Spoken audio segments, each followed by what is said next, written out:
It's 5:45 p.m., which means it's time for BCTV's weekly Media Roundup 5:45 Live. I'm Roland Boyden. And I'm Kia Bailey. We're live tonight from Gallery Walk, and we'll talk to you about Bernie Sanders running for president and some major changes in some of Brattleboro's top positions. All that and more in the next 15 minutes, so stick with us.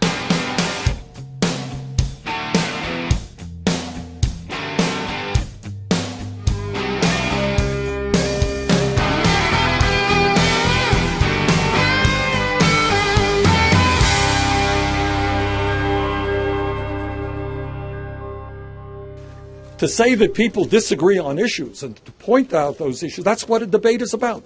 That's what democracy is about. So, no, certainly I will be doing that. What I'm saying is, you know this better than I do. Turn on these ugly 30-second ads and vicious personal attacks against other candidates.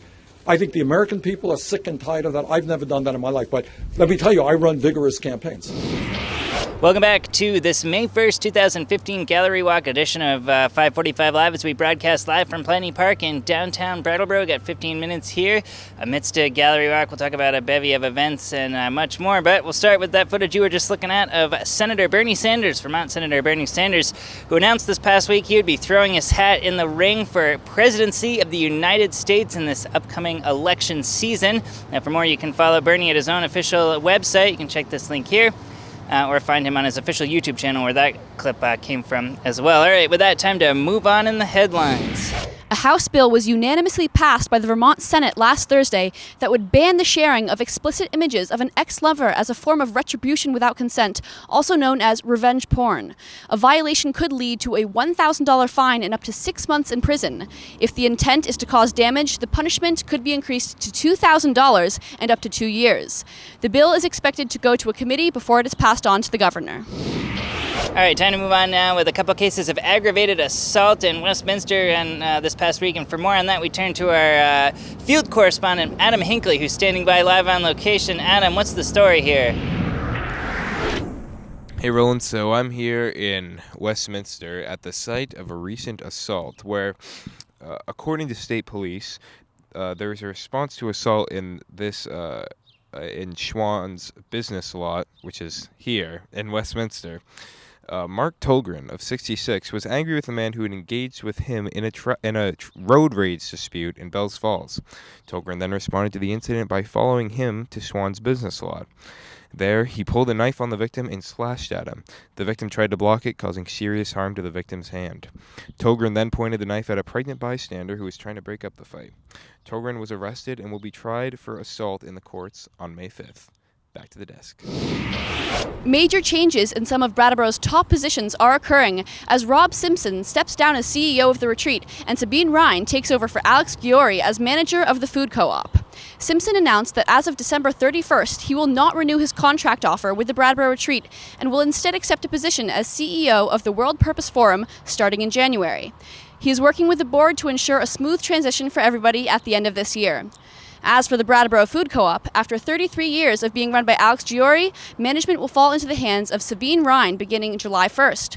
Ryan is currently the manager of shareholder and community relations for the co-op and was selected for this new position by a unanimous vote by the board. All right, with that, it's time to check in with our BCTV video calendar. This is all sponsored by the Brattleboro Savings and Loan, as their generous contributions to BCTV each year help fund our weekly look at upcoming events. And of course, with the Gallery Walk Friday, there's plenty of Gallery Walk specific events to talk about. Gallery Walk does have its own official website, gallerywalk.org, but we'll get into some more specifics about what's going on this Friday and the rest of the weekend in this calendar edition. So let's launch right in. Celebrate Diversity Day tonight from 5 to 8 p.m. at the River Garden right across the street here while enjoying a new exhibit, Gallery at the Garden.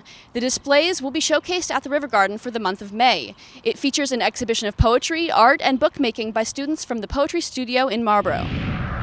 All right, and as we move on in our calendar here, tomorrow from 1 to 4 p.m. in the Brooks House lobby right here in downtown Brattleboro, you can check out the Brattleboro Solar Summer Kickoff. That's right, there's going to be all sorts of stuff to do with solar power, how to get it involved in your own property, and much more. There's going to be guest speakers, Brattleboro Town Manager Peter Elwell at 2 p.m. and Senator Becca Balin at 3 p.m. They've got live music and refreshments and plenty of displays from local companies, so you can check out more information about how to get some solar going on your own property or business, any of those things. For more information, you can visit BrattleboroSolarSummer.org. Vermont's official Green Up Day is tomorrow, May 2nd. Green Up bags are available at Brattleboro Subaru. Coffee and donuts will be offered from 8 a.m. to 12, and a cookout at noon will be held for all volunteers. All right, and to wrap up here, we just got to check in with this weekend's weather. This is all courtesy of the high school's morning news advisory broadcast crew, BUHS TV. Guys, what does it look like for this weekend? For tomorrow, we have a high of 69 and a low of 41.